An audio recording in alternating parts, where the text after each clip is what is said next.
Hi everyone, in this video we are going to see about perfect tenses, that is present perfect tense, past perfect tense and future perfect tense. Yes, so perfect tense நம்ம எப்போ use பண்ணுவோம்? Perfect tense is used to indicate that action has completed, action வந்து முடிஞ்சிருச்சு அப்படின்னு சொல்கிறதுக்கு தான் perfect tense use பண்ணுவோம். See the example here, I have written my exams well. நான் என்னோட எக்ஸாம்ஸ் எல்லாம் நல்லபடியாக எழுதியிருக்கேன். எஸ் ஸோ இதில் வந்து பார்த்திங்கன்னா இந்த எழுதுறது ஏற்கனவே முடிஞ்சு போன ஆக்ஷன். ப்ரெசண்ட் அண்ட் பாஸ்ட்டுக்கு பார்த்திங்கன்னா ஆக்ஷன்ஸ் ஏற்கனவே முடிஞ்சிருக்கும். ஆனால் ஃப்யூச்சர் பர்ஃபெக்ட் டென்ஸுக்கு பார்த்திங்கன்னா இனிமேல் அந்த டைமில் அந்த ஆக்ஷன் முடிஞ்சிடும் அப்படின்னு சொல்கிறதுக்கு நம்ம ஃப்யூச்சர் பர்ஃபெக்ட் டென்ஸ் யூஸ் பண்ணுறோம். ஸோ இந்த வீடியோவில் பர்ஃபெக்ட் டென்சஸ் எங்கெங்கே யூஸ் பண்ணுவோம், எப்பெல்லாம் யூஸ் பண்ணுவோம், அதை எப்படி யூஸ் பண்ணணும், வேர்ப் எப்படி சேஞ்ச் ஆக போகுது அப்படிங்கிறத பார்க்க போகிறோம். Yes so first present perfect tense. Present perfect tense is use to indicate completed activities in the immediate past. அதாவது இப்போ கொஞ்ச நேரத்துக்கு முன்னாடி முடிஞ்ச ஆக்ஷன்ஸை சொல்கிறதுக்கு நம்ம ப்ரெசன்ட் பர்ஃபெக்ட் டென்ஸ் யூஸ் பண்ணுவோம். இது கூட பார்த்திங்கன்னா ஜஸ்ட் அப்படிங்கிற வேர்டு கூட வரும். See the example, he has just gone out. இப்போ தான்ப்பா அவர் வெளியே போனார். I have just washed all the dishes. So நான் இப்போ தான் எல்லா பாத்திரத்தையும் கழுவி வச்சேன். ஸோ இப்போ இந்த ரெண்டு ஆக்ஷனுமே பார்த்திங்கன்னா இப்போ ஜஸ்ட் நவ் முடிஞ்சிருக்கு. அண்டர்ஸ்டாண்ட்? ஸோ இந்த மாதிரி முடிஞ்சு போன ஆக்ஷனுக்கு சொல்கிறதுக்கு நம்ம யூஸ் பண்ணுறோம். அடுத்தது to describe past events when we think that their effect is more in present than of the action itself. அதாவது அந்த ஆக்ஷன் வந்து ஏற்கனவே முடிஞ்சிருக்கும், ஆனால் அதோட எஃபெக்ட் பார்த்திங்கன்னா இப்போ இருக்குது அப்படின்னு நம்ம ஃபீல் பண்ணுறப்போ நம்ம இந்த ப்ரெசன்ட் பர்ஃபெக்ட் டென்ஸ் யூஸ் பண்ணுவோம். See the example here, I have finished my work. So நான் ஏற்கனவே அந்த வேலையை முடிச்சிட்டேன், அதனால் இப்போ எப்படி இருக்கேன், நான் ஃப்ரீயாக இருக்கேன். Gopi has eaten all the biscuits.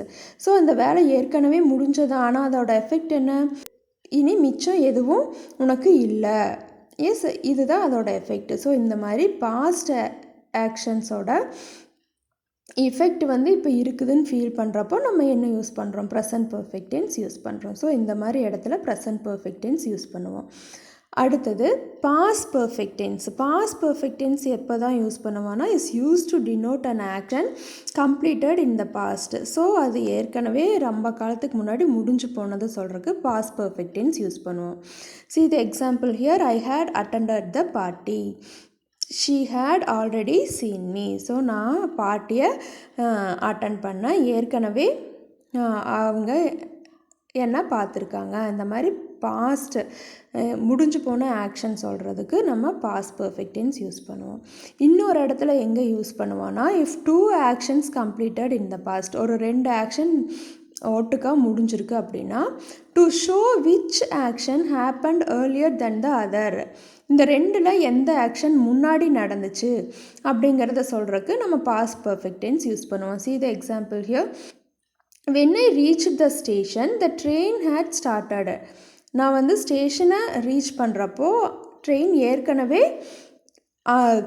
போகிறக்க ஆரம்பிச்சிருச்சு. அண்டர்ஸ்டாண்ட்? ஸோ இது ரெண்டில் ட்ரெயின் ஸ்டார்ட் ஆனது earlier than when I reached.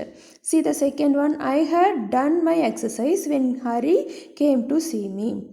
நான் வந்து என்னோடய எக்ஸசைஸ் எல்லாம் முடிச்சிட்டேன் எப்போது, ஹரி என்னை வந்து பார்க்க வரப்போ. ஸோ இந்த ரெண்டு ஆக்ஷனில் அந்த எக்ஸசைஸ் முடித்தது தான் ஏர்லியராக இருக்குது. ஸோ இந்த மாதிரி ரெண்டு ஆக்ஷன் இருக்கிறப்போ எந்த ஆக்ஷன் முன்னாடி முடிஞ்சுது அப்படின்னு சொல்கிறதுக்கு நம்ம பாஸ்ட் பர்ஃபெக்ட் டென்ஸ் யூஸ் பண்ணுவோம். Yes, so these are the places where we are using past perfect tense. Next, future perfect tense. Future perfect tense is used to talk about actions that will be completed by certain future time. இனிமேல் ஒரு குறிப்பிட்ட நேரத்தில் அந்த வேலை முடிஞ்சிரும் அப்படின்னு சொல்கிறதுக்கு future perfect tense use பண்ணுவோம். I shall have written my exams then.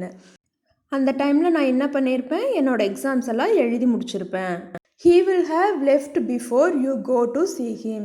நீ போகிறதுக்கு முன்னாடி அவர் என்ன பண்ணியிருப்பார், அவர் அந்த இடத்த விட்டு போயிருப்பார். இந்த மாதிரி ஃப்யூச்சரில் இந்த டைமில் இந்த வேலை முடிஞ்சிருக்கும் அப்படின்னு சொல்கிறதுக்கு நம்ம ஃப்யூச்சர் பர்ஃபெக்ட் டென்ஸ் யூஸ் பண்ணணும். ஸோ இது வரைக்கும் நம்ம இந்த 3 டென்சஸும் எங்கெங்கே யூஸ் பண்ணுவோம்னு பார்த்தோம். இனிமேல் அதுக்கு வேர்ப் ஃபார்ம் எப்படி மாற்றணும் அப்படிங்கிறத நம்ம இப்போ பார்க்க போகிறோம். See the first one, present perfect tense. So present perfect tenseக்கு வேர்ப் ஃபார்ம் எப்படி இருக்கணும். ஸோ இதில் helping verb has or have use பண்ணியிருக்கணும் plus third form of the verb. நம்மளுக்கு ஏற்கனவே தெரியும் third form of the verb என்னது, participle form, isn't it? Past participle form, that is drink, drank, drunk. அந்த மூணாவது ஃபார்ம் ஆஃப் த வேர்ப் தான் நம்ம perfect டென்ஸுக்கு use பண்ணணும். எஸ், ஸோ இங்கே 2 helping verb has and have use பண்ணுறோம். let us see where we have to use has and where we have to use have. See the first sentence, the boy has drunk milk. So subject பிளேஸில் singular noun வந்திருக்கு. இந்த மாதிரி subject பிளேஸில் singular noun வந்தாவோ இல்லை pronouns he she it வந்தாவோ நம்ம என்ன யூஸ் பண்ணணும், ஹெல்பிங் வேர்ப் ஹேஸ் யூஸ் பண்ணணும். So has plus drunk, the boy has drunk milk. இந்த மாதிரி வேர்ப் சேஞ்ச் பண்ணுறோம். அடுத்த நெக்ஸ்ட் சென்டென்ஸ் பாருங்கள், the boys have drunk milk. இப்போ சப்ஜெக்ட் பிளேஸில் என்ன இருக்குது, ப்ளூரல் நவுன் இருக்குது. ஸோ இந்த மாதிரி ப்ளூரல் நவுன் இருந்தாவோ இல்லை pronouns I you they we இந்த நாளில் ஏதோ ஒரு ப்ரனவுன் சப்ஜெக்ட் பிளேஸில் இருந்தாவோ நம்ம என்ன யூஸ் பண்ணணும், have helping verb யூஸ் பண்ணணும். The boys have drunk milk. So present perfect tenseல has or have plus third form of the verb நம்ம யூஸ் பண்ணணும். அடுத்தது past perfect tense. past perfect tenseக்கு என்ன நவுனாக இருந்தாலும் சரி, சப்ஜெக்ட் பிளேஸில் சிங்குலர் நவுனாக இருந்தாலும் சரி, ப்ளூரல் நவுனாக இருந்தாலும் சரி, இல்லை pronouns he she it I you they we என்னவா இருந்தாலும் சரி, நம்ம என்ன தான் யூஸ் பண்ண போகிறோம், had helping verb தான் நம்ம யூஸ் பண்ண போகிறோம். See the example, the boy had drunk milk. The boys had drunk milk. So subject பிளேஸில் என்ன நவுன் வந்தாலும் சரி, சிங்குலர் நவுன் வந்தாலும் சரி, ப்ளூரல் நவுன் வந்தாலும் சரி, என்ன ப்ரொனவுன் வந்தாலும் சரி, he she it I you they we என்ன ப்ரொனவுன் வந்தாலும் சரி, நம்ம பாஸ்ட் பர்ஃபெக்ட் டென்ஸுக்கு had plus third form of the verb தான் யூஸ் பண்ணணும். Yes, next future perfect tense. So future perfect டென்ஸுக்கு நம்ம வேர்ப்ஸ் எப்படி போடணும், will or shall plus have plus third form of the verb நம்ம யூஸ் பண்ணணும். future perfect tenseக்கு will or shall plus have plus third form of the verb.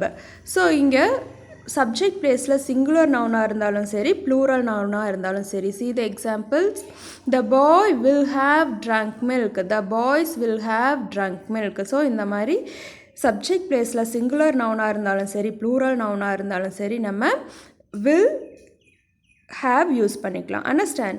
அதே மாதிரி pronouns he she it you they இதில் ஏதோ ஒரு pronoun subject பிளேஸில் வர்றப்போ நம்ம will have யூஸ் பண்ணிக்கலாம். அதே ப்ரொனவுன்ஸ் ஐ ஆர் வி இந்த 2 ப்ரொனவுனில் ஏதோ ஒரு ப்ரொனவுன் சப்ஜெக்ட் பிளேஸில் வர்றப்போ நம்ம ஷால் யூஸ் பண்ணிக்கலாம். Understand? So for future perfect tense we are going to use will or shall plus have plus third form of the verb. Yes, so now I hope you know how to change the verbs for perfect tenses. நம்ம இப்போ இதோட conclusion பார்க்கலாம். See here, present perfect tense, past perfect tense and future perfect tense. See the first one, singular nouns இல்லைனா he, she, it இந்த 3 ப்ரொனவுனில் ஏதோ ஒரு pronoun subject பிளேஸில் வந்தால் present perfect tenseல நம்ம என்ன ஹெல்பிங் verb யூஸ் பண்ண போகிறோம், has plus third form of the verb use பண்ணணும். இஸ் past perfect tenseக்கு had helping verb plus third form of the verb use பண்ணணும்.